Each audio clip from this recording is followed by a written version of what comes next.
Welcome to TV three news. ముందుగా headlines చూద్దాం. మహిళా బిల్లును కాంగ్రెస్ అడ్డుకుందని డీకే అరుణ ఆరోపణ. మహిళల హక్కులను దెబ్బతీస్తోందన్న కాంగ్రెస్ పై విమర్శలు.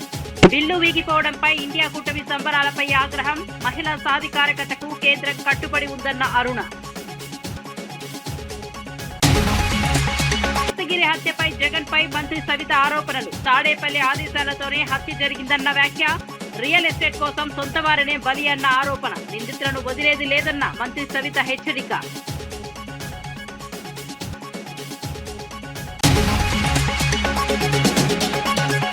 ఆర్టీసీ సమ్మె వెనుక హరీష్ పాత్ర ఉందన్న పొన్నం. జేఏసీ నేతల ప్రవర్తనపై అనుమానాలు వ్యక్తం. మహాలక్ష్మి పథకాన్ని అడ్డుకునే కుట్రలంటూ విమర్శ. చర్చల ద్వారానే సమస్యలు పరిష్కారమన్న పొన్నం.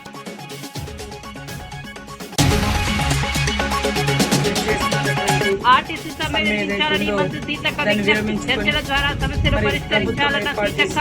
32లో 29 డిమాండ్లకు అనుకూలమన్న ప్రభుత్వం. కార్మికులు సహకరించాలని సీతక్క పిలుపు. సమస్య పరిష్కారం అవుతుంది. మీరు తీసుకొచ్చినటువంటి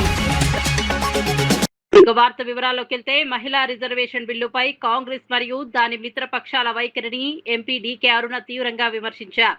మహిళలకు 33% రిజర్వేషన్ కల్పించాలన్న ప్రధాని మోదీ సంకల్పాన్ని ప్రతిపక్షాలు అడ్డుకున్నాయని అన్నారు.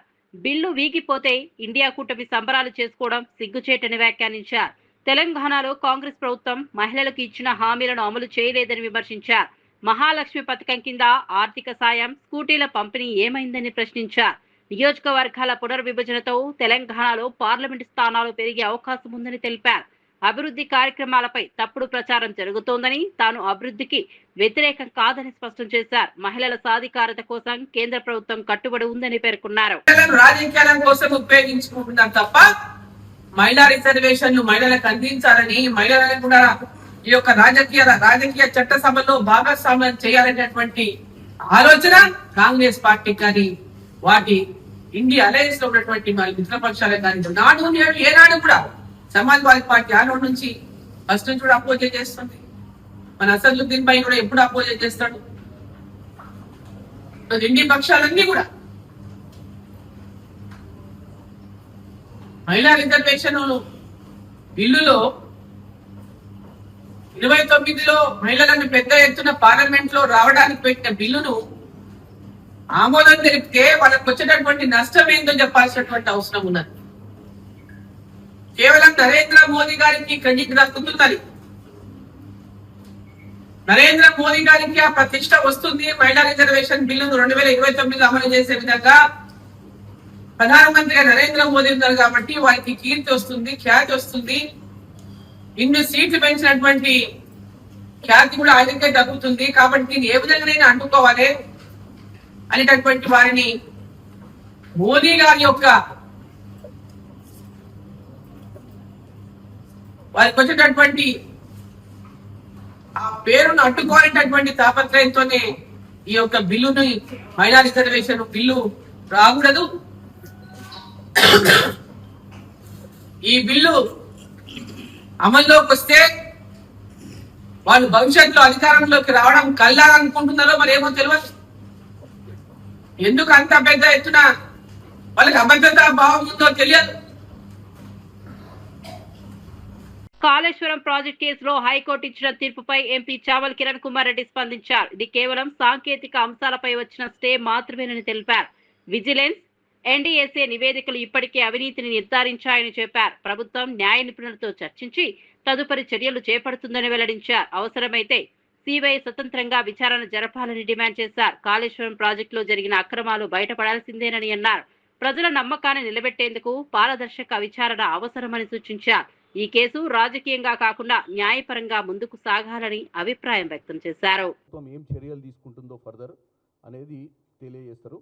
కాకపోతే ఈరోజు ఆ తీర్పులో ఉన్నటువంటి ముఖ్య అంశాలు ఏదైతే మనకు తెలిసిన ముఖ్య అంశాలు ఏంటంటే, పీసీ ఘోష్ గారు కమిషన్ ఇచ్చినటువంటి రిపోర్ట్లో ఏదైతే ప్రొసీజరల్ ల్యాప్సెస్ ఉన్నాయి అనేదంటే ప్రాథమిక ఎంక్వైరీలో నోటీసులు ఇవ్వడం కానీ, అందరినీ కన్సిడర్ చేయడం కానీ, అందరికీ ప్రాధాన్యత వాళ్ళతోటి మాట్లాడలేదనే ఒక అంశంలో ఆ రిపోర్టుకు సంబంధించి ఇమీడియట్గా ఏ చర్యలు తీసుకోవద్దని చెప్పినట్టుగా తేటతెల్లమైంది.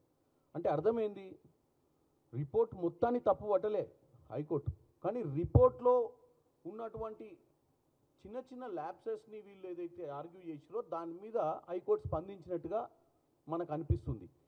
కాబట్టి దీన్ని ఈరోజు బీఆర్ఎస్ నాయకులు పండగలో సెలబ్రేషన్స్ క్లీన్ చిట్టో అని ఆనందపడాల్సిన అవసరం అయితే లేదు.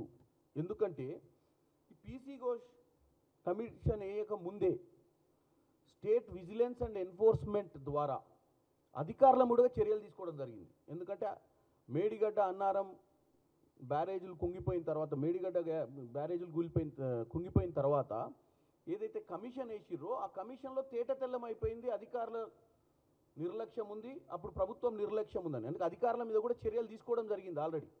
దాని తర్వాత సెంట్రల్ గవర్నమెంట్కి సంబంధించిన నేషనల్ డ్యామ్ సేఫ్టీ అథారిటీ వాళ్ళు కూడా ఎస్ ఈ ప్రాజెక్టులో అవకతవకలు జరిగినాయి, ఈ ప్రాజెక్టుకు సంబంధించినటువంటి కన్స్ట్రక్షన్ చేసినప్పటి నుంచి డిజైన్లతో సహా కూడా సరి అయినటువంటి చర్యలు తీసుకోకుండా, సరి అయినటువంటి గ్రౌండ్ వర్క్ చేయకుండా, అక్కడ ఉన్నటువంటి సాయిల్ టెస్ట్ కూడా సరిగ్గా చేయకుండా కట్టిర్రు అనే విషయాన్ని ఏదైతే authentic body national dam safety authority వాళ్ళు ఇచ్చినటువంటి రిపోర్ట్.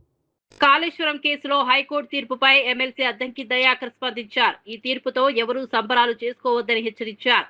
ఘోష్ కమిషన్ రాజ్యాంగబద్ధమని కోర్టు స్పష్టం చేసిందని గుర్తు చేశారు. తాత్కాలికంగా చర్యలు తీసుకోవద్దని మాత్రమే కోర్టు చెప్పిందని వివరించారు. తుది తీర్పు వచ్చిన తర్వాత బీఆర్ఎస్ నేతల అవినీతి బయటపడుతుందని అన్నారు. నిజాలు వెలుగులోకి వచ్చే రోజు దూరంలో లేదని పేర్కొన్నారు. ప్రజలను తప్పుదోవ పట్టించే ప్రయత్నాలు చేస్తున్నారని విమర్శించారు. న్యాయ వ్యవస్థపై విశ్వాసం ఉంచాలని సూచించారు. నివేదిక వచ్చిన తర్వాత, అంటే సిబిఐ నివేదిక తర్వాత కానీ కంపారిజన్ సిబిఐతో పాటు ఘోష్ కమిటీ రికమెండేషన్స్ కానీ కంపేర్ చేసిన తర్వాత తుది తీర్పు వచ్చినాక అప్పుడు మీ దొంగతనం బయటపడుతుంది, మీ అవినీతి బయటపడుతుంది. అంతే తప్పితే ఏదో తాత్కాలికంగా ఇది వచ్చింది మాకు ఇదే సరిపోతుంది, ఇదే ఫైనల్ రిపోర్ట్ అని అనుకుంటే పప్పులో కాలేసినట్టే. సో హరీష్ రావు చాలా ప్రయత్నం చేస్తుండ్రు ఢిల్లీలో ఏ విధంగా ఆ కోర్టు నుంచి బయటపడాలి, లేదంటే సిబిఐ దాని నుంచి బయటపడాలి, బీజేపీ నాయకులతో మంతనాలు, ఇవన్నీ కూడా సమాచారం ఉంది. కాబట్టి అవినీతి చేసి తప్పు చేసి తప్పించుకుంటామనే ఆలోచనను బంద్ చేయండి. ఎప్పటికైనా అది బయటపడేది. కాళేశ్వరం కూలింది వాస్తవమే, అన్నిటికంటే ముఖ్యంగా మీరే ఒప్పుకున్నారు. 2 పిల్లలు కూలితే, మూడు పిల్లలు కూలితే, కాబట్టి ఆ కూలియేటట్టుగా కట్టిందేందో, దాని వివరాలు ఏందో, దాని టెక్నికల్ అవన్నీ కూడా ఎంక్వైరీలో తెలుస్తాయి. సిబిఐ బీజేపీ చేతిలో ఉంది కదా, దాని నుంచి మేము తప్పించుకోగలం. రాజకీయంగా వాళ్ళతో కలిసిపోతే వాషింగ్ పౌడర్ నిర్మా లెక్క కేసీఆర్ చెప్పినట్టు బీజేపీతో కలిసిపోతే తప్పులన్నీ క్లీన్ అవుతాయి అనే ఒక సూత్రాన్ని మీరు అనుసరించాలనుకున్నా డెఫినెట్గా అక్కడ చేసిన తప్పు ఎప్పటికైనా బయటపడేదే, దానికి శిక్ష పడేదే అని చెప్పి తెలియజేస్తుంది. ఆర్టీసీ కార్మికుల సమ్మెపై మాజీ మంత్రి జగదీష్ రెడ్డి తీవ్ర విమర్శలు చేశారు. ప్రభుత్వం పథకం ప్రకారం సమస్యలు పరిష్కరించకుండా సమ్మెకు దారి తీసిందని ఆరోపించారు. రేవంత్ రెడ్డి ప్రభుత్వం ఆర్టీసీని సంక్షోభంలోకి నెట్టిందన్నారు.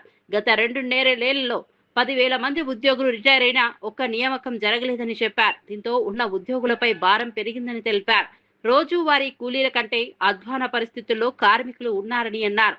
కార్మికుల న్యాయమైన డిమాండ్లను వెంటనే నెరవేర్చాలని డిమాండ్ చేశారు. ప్రభుత్వం స్పందించకపోతే పోరాటం మరింత ఉధృతమవుతుందని హెచ్చరించారు. కేవలం ఉచిత బస్సు ఖర్చును భరించలేక తప్పించుకోవడం కొరకు డ్రామాలు చేసి ఆర్టీసీ కార్మికుల్ని కావాలని చెప్పి సమ్మకు పోయేటట్టు నెట్టిందే ప్రభుత్వము. ఆర్టీసీని సంక్షోభంలో పడే ప్రయత్నం చేస్తున్నదే ప్రభుత్వము. ఒక పథకం ప్రకారం చేస్తుంది. గత 2.5 ఏళ్లలో 10,000 మంది రిటైర్ అయితే ఒక్కరిని కూడా ఇప్పటివరకు నియామకాలు చేయలేదు. పాపం ఉన్న కార్మికులపైనే దారుణమైన భారణం ఇస్తున్నారు. ఒకరొకరు 10 గంటలు 12 గంటలు పనిచేస్తున్నారు. కేవలం డిపో మేనేజర్లు ఇతర అధికారుల దయాదాక్షిణ్యాల మీద ఆధారపడి రోజువారీ కూలీల కంటే అధ్వానమైంది ఆర్టీసీ కార్మికుల బతుకు. మేము డిమాండ్ చేస్తున్నాం, వెంటనే ఆర్టీసీ కార్మికుల న్యాయమైన సమస్యలు ఏదైతే ఉన్నాయో వాటిని పరిష్కారం చేయాలి. వాళ్ళని పిలిచి వెంటనే సమ్మెను నిలుపుదల చేసేటట్టు చేయాల్సిన బాధ్యత ప్రభుత్వం పైన ఉంది. కానీ ప్రభుత్వమే పథకం ప్రకారం ఆర్టీసీ కార్మికుల్ని సమ్మెలోకి నెట్టింది. ఇది స్పష్టంగా కనబడుతుంది. దాన్ని ప్రైవేటీకరించడం కొరకు చేసే కుట్రలో భాగంగానే ఈ రకంగా చేస్తుంది. ఆర్టీసీ సమ్మె వెనుక మాజీ మంత్రి హరీష్ రావు పాత్ర ఉందని రవాణా శాఖ మంత్రి పొన్నం ప్రభాకర్ ఆరోపించారు. అధికారులతో చర్చలు జరుగుతున్న సమయంలోనే జేఏసీ నేతలు ఫోన్ కాల్స్ వచ్చిన వెంటనే బయటకు వెళ్లిపోవడం అనుమానాస్పదమన్నారు. మహాలక్ష్మి పథకం విజయాన్ని అడ్డుకోవడానికే ఈ కుట్ర జరుగుతోందని విమర్శించారు. ప్రతిపక్షాలు కార్మికులను తప్పుదోవ పట్టిస్తున్నాయని అన్నారు. ప్రజలకు ఇబ్బంది కలిగించేలా ఆర్టీసీని ఉపయోగిస్తున్నారని మండిపడ్డారు. సమస్యలను చర్చల ద్వారానే పరిష్కరించాలనే ప్రభుత్వ ధోరణి ఉందని స్పష్టం చేశారు. తప్పకుండా మేము గౌరవ ఉప ముఖ్యమంత్రి గారు రాష్ట్రంలో లేరు, మాట్లాడిన తర్వాత మీకు చెప్తామని చెప్పినారు. ఇక్కడ ఉండి 4 రోజుల నుంచి వారు చెన్నైలో ఉన్నారు. మాట్లాడతామని చెప్పిన తర్వాత కూడా బయటికి వెళ్లి మళ్ళీ వచ్చి ఏం మాట చెప్పకుండానే మేము మాట్లాడుకున్నామని చెప్పి వెళ్ళిపోయి వాళ్ళు సమ్మెకు సంబంధించిన 9:05 వాళ్ళు ప్రెస్ కు లీక్ చేయడం జరిగింది. కాబట్టి నేనేమంటామన్నా వాళ్ళకి సంబంధించి గుర్తింపు సంఘాలకు సంబంధించో లేదా కార్మిక సంఘాల మధ్యలో ఇంటర్నల్ ఆతృత ఉండొచ్చు. మేము మా సంఘానికి సంబంధించిన పేరు రావాలనే పేరు మీద ఆర్టీసీ సమ్మె ప్రయోగం పేరు మీద జరగద్దు దయచేసి కోరుతున్నా. మరొక్కసారి ఏదైతే పనిభారం అంటా ఉన్నారో, ఏదైతే ఆర్టీసీ కార్మికులకు సంబంధించినటువంటి కొంత వేధింపు కింద అధికార యంత్రాంగం ద్వారా జరుగుతుందంటున్నారో అటువంటి అన్నింటినీ అవసరమైతే డిపో వారీగా సమీక్ష చేసి అక్కడ స్థానిక శాసనసభ్యుడిని, జిల్లా కలెక్టర్ను, ఎస్పీని కూర్చోబెట్టి అటువంటి పని ఒత్తిడి ఉంటే దాన్ని పరిష్కారం చేయడానికి మేము సిద్ధమో. మళ్లీ చెప్తా ఉన్నాం, ఉద్యోగులను ఏదో వేధించాలనే ఆలోచన మాకు లేనే లేదు. వాళ్ళ సంక్షేమం కొరకు ముందు నుంచి కూడా నేను మంత్రి అయినప్పుడు చెప్తా ఉన్నా, మేము కూడా కింది స్థాయి నుంచి వచ్చినాం. కార్మికులకు సంబంధించిన ఆర్టీసీ సంస్థ యొక్క పని విధానాలు, అందులో పనిచేసేటువంటి కుటుంబాలు అనేకమైనటువంటివి నాకు సన్నిహితంగా ఉన్నటువంటి నా నియోజకవర్గం కావచ్చు, రాష్ట్రం కావచ్చు, 20-30 సంవత్సరాల ప్రజా జీవితం లోపల వాళ్ళతో అనేక సందర్భాలు ఇంటరాక్ట్ అయినాం. కాబట్టి ఎటువంటి 1% కూడా కక్ష సాధింపు గాని వేధింపు ఆలోచన లేనటువంటి ప్రభుత్వంగా నేను తప్పకుండా ఈ ప్రభుత్వాన్ని అప్రిషియేట్ చేస్తా. నా ముఖ్యమంత్రి గారు కానీ ఉప ముఖ్యమంత్రి గారు కానీ లేదు. ఇందులో స్పష్టంగా మాకు కనిపించేది ఒకటే, మొన్న జగిత్యాల్లో గౌరవ మాజీ ముఖ్యమంత్రి గారు మాట్లాడినటువంటి ఆలోచన మేరకు ఆ పార్టీ నాయకత్వం హరీష్ రావు గారు మాజీ అధ్యక్షుడిగా ఇటువంటి ఒక కాళేశ్వరం కేసులో హైకోర్టు ఎవరికి క్లీన్ చిట్ ఇవ్వలేదని ఎమ్మెల్సీ బల్మూరి వెంకట్ తెలిపారు. కోర్టు కేవలం సాంకేతిక అంశాలపై మాత్రమే వ్యాఖ్యానించిందన్నారు. నిబంధనల ప్రకారమే సీబీఐకి దర్యాప్తు అప్పగించామని వివరించారు. కేంద్ర సంస్థలు కూడా అవినీతిని నిర్ధారించాయని చెప్పారు. బీఆర్ఎస్ నేతలు ఢిల్లీ వెళ్లి తప్పించుకోవాలని చూస్తున్నారని ఆరోపించారు. దర్యాప్తు పూర్తయ్యాక బాధ్యులపై కఠిన చర్యలు తీసుకుంటామని హెచ్చరించారు. ప్రజలకు న్యాయం జరిగేలా ప్రభుత్వం కట్టుబడి ఉందని పేర్కొన్నారు. అర్థమైతుంది. దీనిపైన విజిలెన్స్ కమిషన్ ఏర్పాటు చేసినప్పుడు విజిలెన్స్ కమిషన్ కూడా చాలా స్పష్టంగా ఏదైతే అవకతవకలు జరిగినాయి, ఏదైతే తప్పుడు ప్రదేశంలో నిర్మాణాలు జరిగినాయి, నిర్మాణ లోపాలు ఉన్నాయని చెప్పి నివేదిక ఇవ్వడం జరిగింది. దాని తర్వాత దీనిపైన డ్యామ్ సేఫ్టీ అథారిటీ కూడా సరైన స్థలంలో కట్టలేదు, దీంట్లో తప్పులు జరిగినాయని చెప్పి డ్యామ్ సేఫ్టీ అథారిటీ కూడా చాలా స్పష్టంగా రిపోర్ట్ ఇవ్వడం జరిగింది. దాని తర్వాత దీనిపైన జ్యుడిషియల్ పీసీ ఘోష్ కమిషన్ ఏర్పాటు చేసిన తర్వాత పీసీ ఘోష్ కమిషన్ కూడా పూర్తి స్థాయిలో నివేదికను కూడా సమర్పించడం జరిగింది. సమర్పించిన తర్వాత దీన్ని పూర్తి స్థాయిలో ఈ 3 నివేదికలని అసెంబ్లీలో పెట్టి దీనిపైన చర్చ కూడా జరపడం జరిగింది. చర్చ జరిపిన తర్వాత పదే దీన్ని సిబిఐకి అప్పచెప్పాలనంటే పూర్తి స్థాయిలో ప్రభుత్వం ప్రొసీజర్ ప్రకారంగా జియో తీసి దీన్ని సిబిఐ కూడా విచారణకి అప్పచెప్పడం జరిగింది. ఈ రోజు హైకోర్టు ఇచ్చిన తీర్పు తాత్కాలికంగా ఓన్లీ టెక్నికల్ గ్రౌండ్స్ ఏదైతే జ్యుడిషియల్ కమిషన్ సంబంధించిన టెక్నికల్ గ్రౌండ్స్ ని పరిశీలన గురించి మటుకి హైకోర్టు మాట్లాడింది తప్ప ఎక్కడ కూడా ఎవరికి కూడా దీంట్లో క్లీన్ చిట్ ఇవ్వలేదు. క్లీన్ చిట్ రాకముందే నిన్న భయానికి ఢిల్లీకి వెళ్లి ఢిల్లీ పెద్దలు కొంతమంది బీజేపీ నాయకులతో లోపాయిక ఒప్పందాలు చేసుకుని ఏది కాకముందే జరిగిపోయినాము, బయటపడ్డామని చెప్పి హైకోర్టు తీర్పు కూడా సిబిఐ యొక్క విచారణకి ఎటువంటి అడ్డంకి కూడా లేదు. ఏమీ జరగకముందే హరీష్ రావు బీఆర్ఎస్ పార్టీ నాయకులు భుజాలు గుద్దుకుంటున్నారో తప్పనిసరిగా మీరేదైతే సత్యం ధర్మం గురించి మాట్లాడుతున్నారో తప్పనిసరిగా కాళేశ్వరం అవకతవకలలో సత్యం ధర్మం గెలుస్తుంది. తప్పు చేసిన మీకు తప్పనిసరిగా శిక్ష పడుతుంది. ఆర్టీసీ కార్మికుల సమ్మెకు బీఆర్ఎస్ పార్టీ పూర్తి మద్దతు ప్రకటించింది. మాజీ మంత్రి హరీష్ రావు మాట్లాడుతూ గత కేసీఆర్ ప్రభుత్వం ఆర్టీసీ కార్మికులను ప్రభుత్వ ఉద్యోగులుగా గుర్తించిందని గుర్తు చేశారు. కాంగ్రెస్ ప్రభుత్వం ఎన్నికల హామీలను అమలు చేయలేకపోయిందని విమర్శించారు. మహాలక్ష్మి పథకం కింద ఆర్టీసీకి భారీ బకాయిలు ఉన్నాయని తెలిపారు. దీంతో ఉద్యోగులకు డిఏలు, రిటైర్మెంట్ ప్రయోజనాలు ఇవ్వలేకపోతున్నారని తెలిపారు. కార్మికుల న్యాయమైన డిమాండ్లను వెంటనే పరిష్కరించాలని డిమాండ్ చేశారు. ప్రభుత్వం చర్చలకు రావాలని, సమస్యలకు తక్షణ పరిష్కారం చూపాలని కోరారు. చర్చలకు పిలవకుండా ప్రభుత్వం యొక్క మొండి వైఖరి విడనాడాలని, మీరు ఆ రోజు కాంగ్రెస్ పార్టీ మేనిఫెస్టోలో చెప్పింది అమలు చేయమని కార్మికులు అడుగుతున్నారు. కొత్త విషయాలు అడుగుతలేరు. మీరు ఎన్నికల ముందు ఆర్టీసీ కార్మికులకు ఇచ్చిన హామీలు అమలు చేయమంటున్నారు. అది కూడా వాళ్ళు రాగానే అడగలేదు కదా, 2.5 సంవత్సరాలు ఒప్పుకోబెట్టారు. 2.5 సంవత్సరాల నుంచి ఎందుకు హామీలు అమలు చేయలేదు అని అడుగుతా ఉన్నారు. ఇంకోటి, మహాలక్ష్మి పథకం పెట్టినారు, కానీ ఆర్టీసీకి ఇవ్వాల్సిన డబ్బులు ఇస్తలేరు కదా. 3,000 కోట్ల రూపాయలు ఆర్టీసీకి రాష్ట్ర ప్రభుత్వం బకాయి పడ్డది. దాంతో ఆర్టీసీ ఉద్యోగులకు ఆర్టీసీ యాజమాన్యం వాళ్ళ బకాయిలు ఇవ్వలేకపోతుంది, డిఏలు ఇవ్వలేకపోతా ఉంది, రిటైర్మెంట్ బెనిఫిట్స్ ఇవ్వలేకపోతా ఉంది. మహాలక్ష్మి మీద ఊదరగొట్టుకునే మీరు మరి ఆర్టీసీ కార్మికుల కష్టమే కదా, ఎంతో కష్టపడి వాళ్ళు సేవలు అందిస్తా ఉన్నారు. వారికి ఆర్టీసీకి ఎందుకు మీరు చెల్లించడం లేదు? బడ్జెట్ లో పెట్టున్నారు కానీ నిధులు విడుదల చేయడం లేదు. ఆనాడు బీఆర్ఎస్ ప్రభుత్వం మహాలక్ష్మి లేకపోయినా రాష్ట్ర ప్రభుత్వం నుంచి సంవత్సరానికి 1,500 కోట్ల గ్రాంట్ ఇచ్చాం. మీరు గ్రాంట్ బంద్ చేసిండ్రు, కనీసం మహాలక్ష్మి పైసలు కూడా ఇవ్వడం లేదు. తక్షణమే మహాలక్ష్మి డబ్బులు ఆర్టీసీకి విడుదల చేయాలని కార్మికులతో చర్చ జరిపి కార్మికుల యొక్క న్యాయబద్ధమైన కోరికల్ని తీర్చాలని చెప్పి ప్రభుత్వానికి డిమాండ్ చేస్తారు. కడపలో దస్తగిరి హత్య కేసుపై మంత్రి సవిత తీవ్ర ఆరోపణలు చేశారు. ఈ హత్య వెనుక తాడేపల్లి ప్యాలెస్ ఆదేశాలు ఉన్నాయని పేర్కొన్నారు. అధికారంలో ఉన్నప్పుడు మాత్రమే కాదు, అధికారం కోల్పోయిన తర్వాత కూడా జగన్ నేరపూరిత రాజకీయాలను కొనసాగిస్తున్నారని విమర్శించారు. 100 కోట్ల రియల్ ఎస్టేట్ వ్యవహారాల కోసం సొంత వారిని బలి తీసుకున్నారని ఆరోపించారు. వివేక హత్య, ఇతర కేసుల తరహాలోని ఘటన కూడా జరిగిందని అన్నారు. నిందితులను వదిలే ప్రసక్తే లేదని, చట్టం తన పని తాను తీసుకుంటుందని స్పష్టం చేశారు. రాష్ట్రంలో శాంతి భద్రతలను భంగం చేసే చర్యలను ప్రభుత్వం సహించదని హెచ్చరించారు. మరి పెద్ద దస్తగిరి నిన్నటి రోజున జగన్మోహన్ రెడ్డి పదవి కోసం, ఆయన అక్రమ ఆస్తుల కోసం ఎవరినైనా బలి తీసుకుంటాడన్న విషయం మనందరికీ తెలుసు. గతంలో తండ్రి శవం పెట్టుకొని శవ రాజకీయాల కుర్చీ కోసం సంతకాలు పెట్టించుకున్న వ్యక్తి. మరి ఎలక్షన్లో తాను ముఖ్యమంత్రి కావాలి, గత్యంతరం లేదు అని చెప్పి సొంత బాబాయిని గొడ్డలతో రపర్రపా నరకటం, మరి ఆ గొడ్డల పోటుని గుండుపోటుగా చిత్రీకరించటం. అదేవిధంగా మరి మన డ్రైవర్ సుబ్రహ్మణ్యం, ఎమ్మెల్సీ డ్రైవర్, ఒక దళిత బిడ్డని ఏ విధంగా డోర్ డెలివరీ చేశాడో చూసాం. అంతేకాకుండా మరి మరో బీసీ బిడ్డ అమర్నాథ్ గౌడ్, ఇలాంటి బీసీ బిడ్డలు, దళిత బిడ్డలు, మరి దళితులు ఏ విధంగా బలైపోయారో చేసాం. ఆయన కారు కిందే మరి సింగయ్య, దళిత వ్యక్తి సింగయ్య ఏ విధంగా బలైపోయాడో మనం చూసాం. మరొక బీసీ వ్యక్తి మరి దస్తగిరి, మరి కుర్చీ కోసం, అధికారం కోసం దౌర్జన్యాలు చేయటం, వారిని రెచ్చగొట్టి తప్పుడు మీద తప్పులు చేయిస్తూ ఈరోజు మరో దస్తగిరి బలైపోయాడన్న విషయం మీకు అందరికీ తెలియజేస్తున్నాం.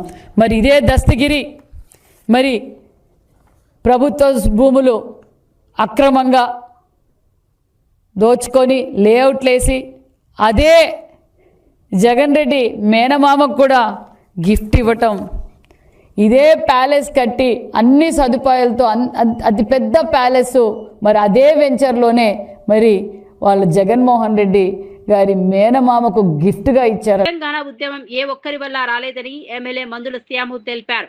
వేలాది అమరవీరుల త్యాగాల వల్లే రాష్ట్రం సాధ్యమైందని గుర్తు చేశారు. ముఖ్యమంత్రి రేవంత్ రెడ్డి చేపడుతున్న ప్రజాపాలనను చూసి ఓర్వలేక ప్రతిపక్షాలు అసత్య ఆరోపణలు చేస్తున్నాయని విమర్శించారు.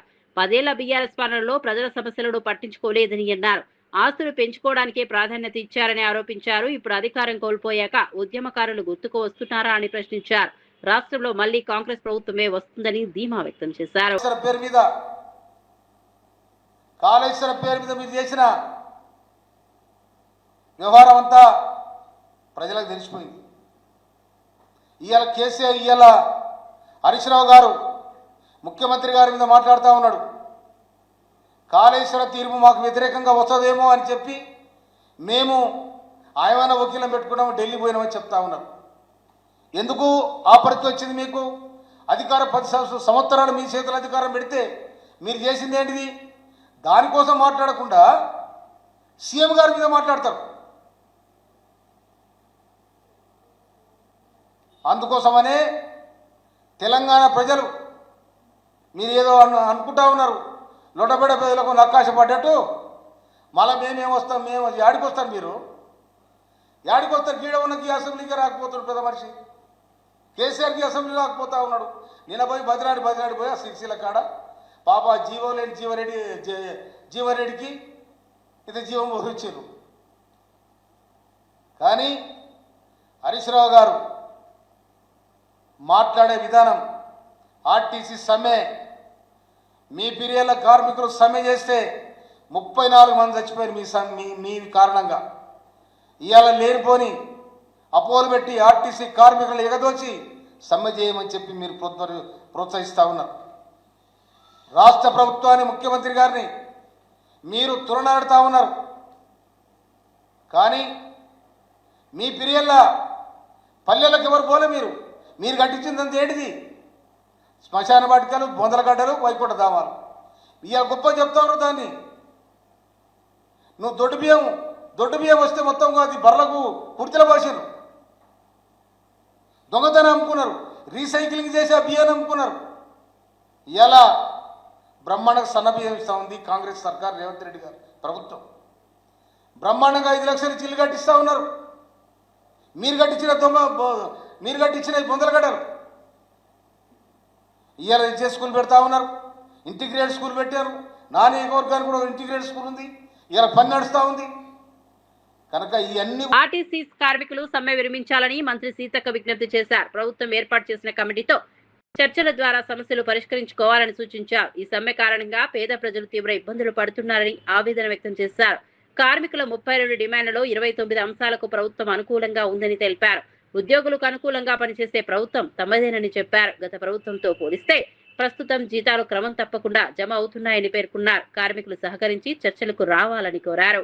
సమస్యల పరిష్కారానికి ప్రభుత్వం కట్టుబడి ఉందని స్పష్టం చేశారు. ఆర్టీసీ శాఖ వారు, సంబంధిత మంత్రులు పొన్నం ప్రభాకర్ గౌడ్ గారు వారందరూ కూడా మీతో చర్చలు జరపడానికి అధికారులతో కూడినటువంటి కమిటీని కూడా నియమించడం జరిగింది. ఆ కమిటీలో మీరు కూర్చున్నారు. హడావుడిగా చేయడంతో రేపు భవిష్యత్తులో కోర్టు సమస్యలు కూడా ఉంటాయి కాబట్టి అనే ఉద్దేశంతో కొంత డిలే అయింది.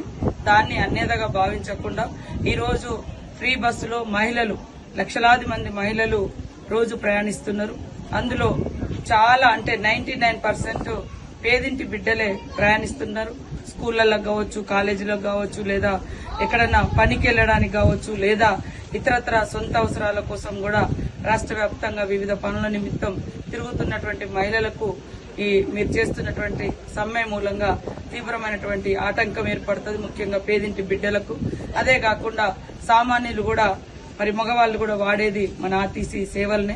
వీటిని దృష్టిలో పెట్టుకుని మీరు ఇచ్చినటువంటి 32 అంశాలలో దాదాపుగా 29 డిమాండ్ల పట్ల ప్రభుత్వము సానుకూలంగా ఉంది. అవి పరిష్కరించుకునే దిశగా చర్చలలో ఉండడం మూలంగానే పరిష్కారం అవుతాయి. కాబట్టి ఈ రోజు కొంతమంది ఫ్రీ బస్ అంటే వ్యతిరేకిస్తున్నారు, చూస్తా ఉన్నాం.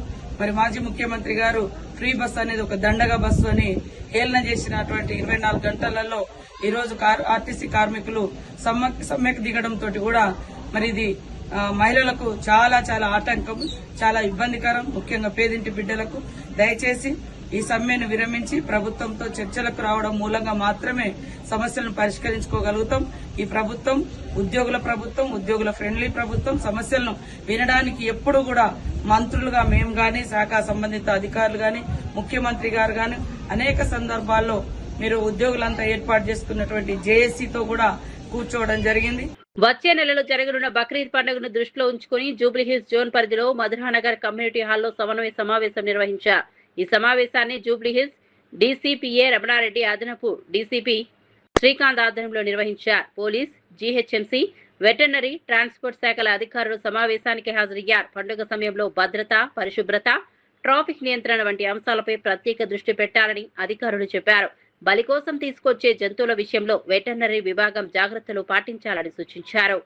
Welcome to TV three news. ముందుగా హెడ్లైన్స్ చూద్దాం. మరిన్ని అప్డేట్స్ కోసం చూస్తూనే ఉండండి టీవీ3 న్యూస్. వెల్కమ్ టు టీవీ6 న్యూస్. ముందుగా హెడ్లైన్స్ చూద్దాం. మరిన్ని అప్డేట్స్ కోసం చూస్తూనే ఉండండి టీవీ6 న్యూస్. వెల్కమ్ టు వార్త 9. ముందుగా హెడ్లైన్స్ చూద్దాం. మరిన్ని అప్డేట్స్ కోసం చూస్తూనే ఉండండి వార్త 9. దాన్ని దృష్టిలో పెట్టుకుని ఆ యానిమల్స్ దేవాలి. అదేవిధంగా ఈ యొక్క జంతువులు కూడా రోడ్ల మీద కట్టేయకుండా ఏదైతే మనకి డెసిగ్నేటెడ్ ప్లేస్ ఉందో ఆ ప్లేస్ లోనే మనం ఏవైతే కోఆర్డినేషన్ అనేది ఆ డిపార్ట్మెంట్ మనకి వెరీ ఇంపార్టెంట్ సార్. మనకి వెటర్నరీ డాక్టర్స్ అనేది వాళ్ళ సర్టిఫికేషన్ అవసరం. అదేవిధంగా మార్కెట్ కమిటీ వాళ్ళు కూడా మార్కెట్ కమిటీ, ట్రాన్స్పోర్టేషన్ సంబంధించింది. అదేవిధంగా బోర్డర్లో ఉన్న పోలీస్ స్టేషన్, బోర్డర్ ఇష్యూస్, దాని గురించి కోఆర్డినేషన్ మీటింగ్ పెట్టడం జరిగింది. దీనిలో భాగంగా డూస్ అండ్ డోంట్స్ ఏం చేయాలి ఏం చేయకూడదు. అదేవిధంగా ఇక్కడ ఎవరైతే మనకి దీని మీద కొంతమందిని కూడా ఇష్యూ చేసే అవకాశం ఉంది కాబట్టి ఎవరు కూడా మా డిపార్ట్మెంట్ వాళ్ళందరం కూడా ప్రతి ఒక్కటి చెక్ పోస్ట్ ఉంటే పెట్రోలింగ్ ఉంటుంది. మాకు చెప్పాలి తప్ప ఎవరు కూడా దాన్ని అక్కడ మీరు డీల్ చేద్దాం కాకుండా కానీ ఎస్ఆర్నగర్ కానీ ఈవెన్ ఇంక్లూడింగ్ మన వెజ్ జోన్లో కూడా అందరూ కోఆపరేషన్గా అయింది. ఈసారి కూడా అట్లే ఉంటుందని మీకు హామీ ఇస్తూ ఈ కోఆర్డినేషన్ మీటింగ్ ఏర్పాటు చేసేందుకు థ్యాంక్ యూ చెప్తాం. Thank you sir.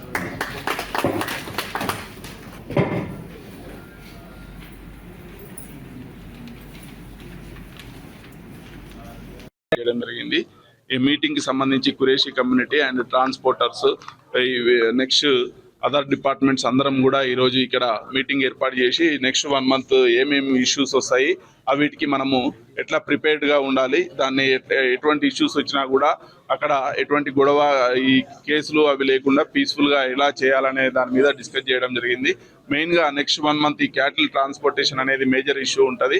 అందులో ఈ పర్మిషన్ లేకుండా proper rules and regulations follow కాకుండా వెహికల్ ట్రాన్స్పోర్టేషన్లో ఈ గోరక్షక్స్ కానీ ఎవరైనా ఆపినప్పుడు ఈ బోత్ కమ్యూనిటీస్ ఒకే దగ్గర గ్యాదర్ అవ్వడము ఇష్యూస్ వస్తున్నాయి. దాని మీద ఇంతకుముందు కేసులు కూడా బుక్ చేయడం జరిగింది. సో ఈ ఇష్యూలో అందరికీ కూడా మా రిక్వెస్ట్, ట్రాన్స్పోర్టేషన్ చేసే టైంలో మీరు రూల్స్ అండ్ రెగ్యులేషన్స్ ఫాలో కావాలి. సేమ్ టైం అదర్ వాళ్ళు ఏమన్నా ఆబ్జెక్షన్ ఉన్నా కూడా పోలీస్ డిపార్ట్మెంట్కే చెప్పాలి. కానీ 2 గ్రూపులు ఎక్కడ కాన్ఫ్రంటేషన్ కావడం కానీ ఇటువంటి గొడవలు కానీ ఉంటే మాత్రం వాళ్ళ మీద సీరియస్ యాక్షన్ తీసుకోవడం జరుగుతుంది. సో అటువంటి ట్రబుల్ మాంగర్స్ ఎవరున్నా కూడా వాళ్ళ మీద వాచ్ పెట్టడం జరుగుతుంది. సో మెయిన్ ఉద్దేశం ఏంటంటే ఎక్కడ కూడా ఎటువంటి ఇష్యూ జరగకుండా పీస్ఫుల్గా అందరూ సెలబ్రేట్ చేసుకోవడానికి వాళ్ళకు కావాల్సిన పోలీస్ తరఫున కానీ జిహెచ్ఎంసీ తరఫున కానీ ఎనిమల్ హస్బెండరీ డిపార్ట్మెంట్ తరఫున కానీ ఎటువంటి సహకారం అయినా కూడా మేము అందించేందుకు సిద్ధంగా ఉన్నాం. సో ఇది అందరూ కూడా అర్థం చేసుకొని మీరు కూడా మాకు కోఆపరేట్ చేస్తే ఎటువంటి ఇష్యూ లేకుండా పీస్ఫుల్గా మనం సెలబ్రేట్ చేసుకుంటాం. ఇది కొత్త ఏం కాదు, ఎవ్రీ ఇయర్ వస్తుంది. సో ఈ ఎవ్రీ ఇయర్ వచ్చే దానిలో ఎటువంటి ఇష్యూస్ వచ్చినాయి, ప్రీవియస్ ఏం ఇన్సిడెంట్ జరిగినాయి, ఎటువంటి కేసులు రిజిస్టర్ చేసినాము, అందులో ఎవరన్నా ట్రబుల్ మాంగర్స్ ఎవరన్నా ఉంటే వాళ్ళ మీద ఫోకస్ చేయడం జరుగుతుంది. నెక్స్ట్ ఇక్కడ సనత్ నగర్లో పెద్ద క్యాటిల్ మార్కెట్ ఉంటుంది. ఆ క్యాటిల్ మార్కెట్కి సంబంధించి కూడా లోకల్ లెవెల్లో నెక్స్ట్ కోఆర్డినేషన్ మీటింగ్ పెడతాము. సో ఎక్కడ కూడా ఎటువంటి ఇష్యూ రాకుండా పీస్ఫుల్గా ఇది బక్రీద్ సెలబ్రేట్ చేసుకునే విధంగా అందరితో సహకారం తీసుకొని అందరినీ కూడా కలుపుకొని పోయి ఇక్కడ ఎటువంటి ఇష్యూ రాకుండా మేము అన్ని చర్యలు తీసుకుంటామని జిహెచ్ఎంసీ తరఫున GHMC veterinary department and Animal husbandry transport department next all other ఎవరైతే స్టేక్ హోల్డర్స్ ఇన్వాల్వ్ అయినారో అందరూ అండి. అందుకే ఇప్పుడు ఈ కోఆర్డినేషన్ మీటింగ్ అనేది ఇప్పుడు ఎవ్రీ ఇయర్ ఎప్పుడో ఫెస్టివల్ దగ్గరకు వచ్చినాక పెట్టినాం. అటువంటి ఇష్యూస్ రావద్దనే మేము కోఆర్డినేషన్ మీటింగ్ ఈరోజు ఏర్పాటు చేయడం జరిగింది. ఇంత అడ్వాన్స్గా ఏర్పాటు చేస్తున్నామంటే ఆ ప్రిపేర్నెస్ అన్ని డిపార్ట్మెంట్లో ఉండాలనే ఉద్దేశం కొద్దిగా చేసినాం. చిన్న చిన్న ఇష్యూస్ వస్తాయి, దానికి సీనియర్ ఆఫీసర్స్ ఉంటారు. ఎక్కడ ఏ ఇష్యూ వచ్చినా కానీ దాన్ని సార్ట్అవుట్ చేసి పీస్ఫుల్గా అటువంటి రాకుండా చూసుకోవాల్సిన బాధ్యత మా మీద ఉంది. కాబట్టి అది రాకుండా ఆ కోఆర్డినేషన్ కోసమే ఇక్కడ ఈరోజు ఈ మీటింగ్ పెట్టడం జరిగింది. ఇంతకుముందు వేరు, ఇప్పుడు సనత్ నగర్ వచ్చింది కాబట్టి 5 to 6 check post we are planning. So next 2-3 days లో we will finalize that. మనము ఆ ఇష్యూని రేజ్ చేయాలని లేకపోతే రాష్ట్ర వ్యాప్తంగా కొనసాగుతున్న ఆర్టీసీ సమ్మె ప్రభావం ప్రజలపై తీవ్రంగా పడుతోంది. వికారాబాద్ జిల్లాలో బస్సులు నిలిచిపోవడంతో ప్రయాణికులు రైల్వే స్టేషన్లకు భారీగా తరలివస్తున్నారు. వికారాబాద్, తాండూరు, హైదరాబాద్ మార్గాల్లో నడిచే రైళ్లు ప్రయాణికులతో కిక్కిరిసి నడుస్తున్నాయి. తక్కువ సమయంలో ప్రయాణం కోసం ప్రజలు రైళ్లను ఆశ్రయించడంతో టికెట్లు దొరకడం కూడా కష్టంగా మారింది. ముఖ్యంగా ఉద్యోగులు, విద్యార్థులు తీవ్ర ఇబ్బందులు ఎదుర్కొంటున్నారు. ప్లాట్ఫామ్లపై భారీ రద్దీ నెలకొంది. సమ్మె కారణంగా ప్రజా రవాణా వ్యవస్థ పూర్తిగా దెబ్బతింది. ప్రభుత్వం త్వరగా సమస్య పరిష్కరించాలని ప్రజలు కోరుతున్నారు. మరిన్ని అప్డేట్స్ కోసం చూస్తూనే ఉండండి.